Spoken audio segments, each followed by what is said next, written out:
What's up? Video on is it a good time to open a dealership? In 3, 2, 1. What's up, everybody? It's your boy Damo Flips, Team Us 100%. You already know what it is. Before I get into this video, I want to say God bless. I hope you're watching this video with great health and wealth.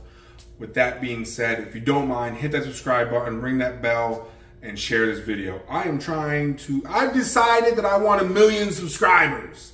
And I'll get into that with you guys in another video as to why that's the number.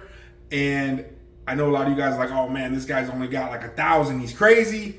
But, you know, whatever. It is what it is. So, let's get into this. Is it worth opening a dealership mid-2022?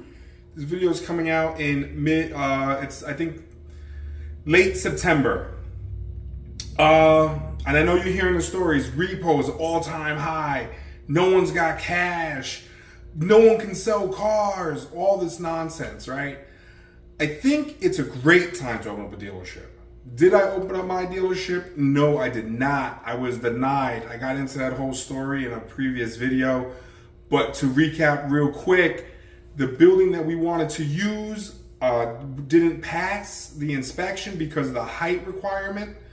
And in order for us to use the building that we wanted to use, when it got into it and the inspector came by, there was a question as to its structural integrity.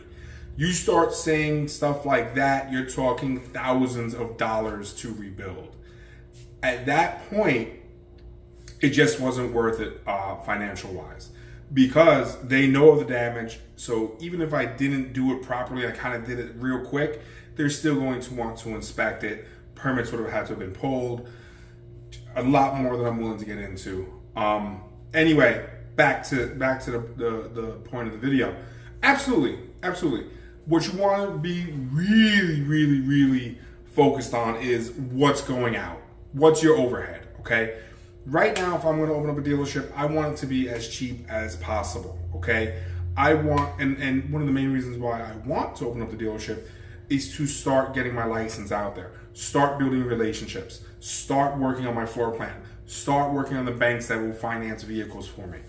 All right, so that's where I'm headed, okay? So right now might not be a great time to take on a $5,000 a month lot rent, but it's still always gonna be a great time to take on that $1,000 a month warehouse place that you might only be able to sell 3, 4, 5, 10 cars out of, depending on where your location is.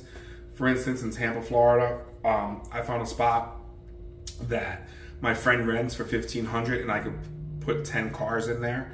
Now the same space, 2 or 3 counties north of where I am, is going for about $800. So, you know, of course, I'd rather be up there than down here, but this is where the business is. So whatever it is, it is.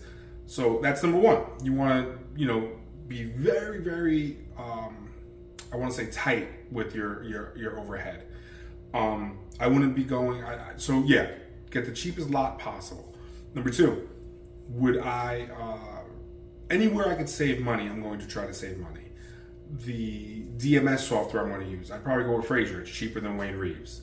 The kind of inventory I would sell. So this is what's going to be the game changer, guys. The game changer. Cash cars.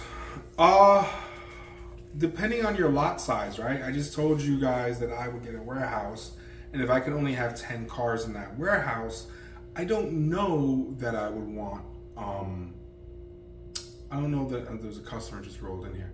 I don't know that I would want to sell dollar menu cars out of the warehouse, because when you only have 10 spots, every car you put in that spot, it has to be a money car, right?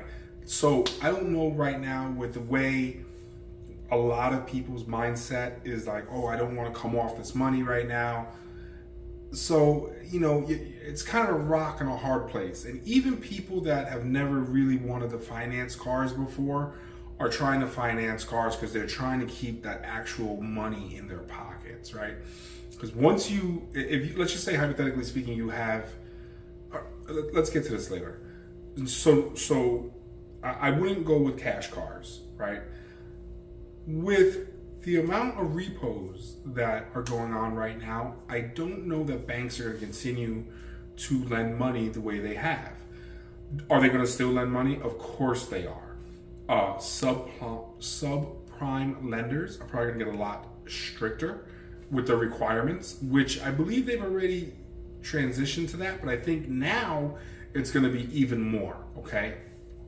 I said this in a past video, instead of wanting 6 months of verifiable income, they might want 12 months or even, 18 months, right?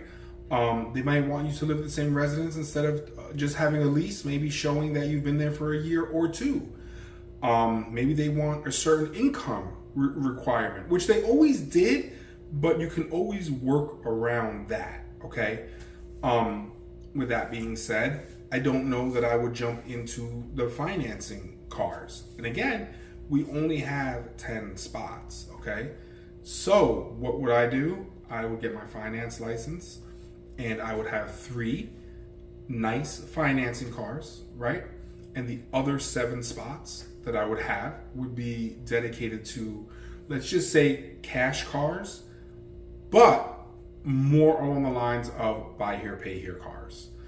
Well, someone's going to say, well, if the repos are so high, why do I want to get into buy here, pay here? Aren't they going to also have to have my cars repossessed? You're absolutely right. And this is where we're going to charge the higher interest rate. This is where we're going to do our homework. We're not just going to give cars to anyone. We're going to be super strict, okay? We're going to say, hey, I need 10 references. I need 2 or 3 GPS units in that vehicle. One of them, of course, is a dummy, which is they can easily find it. One will definitely run on its own battery, and that'll be hidden somewhere. And the other one, of course, will be hidden, but that'll be your general GPS unit. Is that overkill?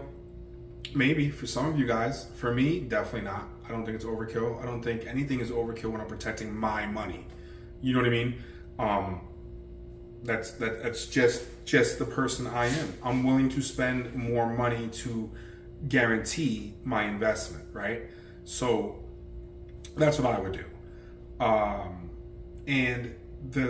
So for me, it's always going to be $75 a week, $300 a month, $2,000 down. Do the math. If you're out here getting cars for $2 to $3 grand, that's great. And on a 12-month deal, you're looking at $3,600. $2 grand down is $5,600. You back out the fees and everything else, you're probably looking at about $4,800. And if you only got that car for $2 grand, you're looking at $2,800. Am I doing the math right? 368. Yeah. You're about $2,800 in profit over the course of 12 months, right? Most people aren't going to have their car repoed in the first 12 months. And the beautiful thing is, you have it GPSed up. So let's just say it gets repoed in the first 3 months. You still have the down payment. You still have the first 3 payments.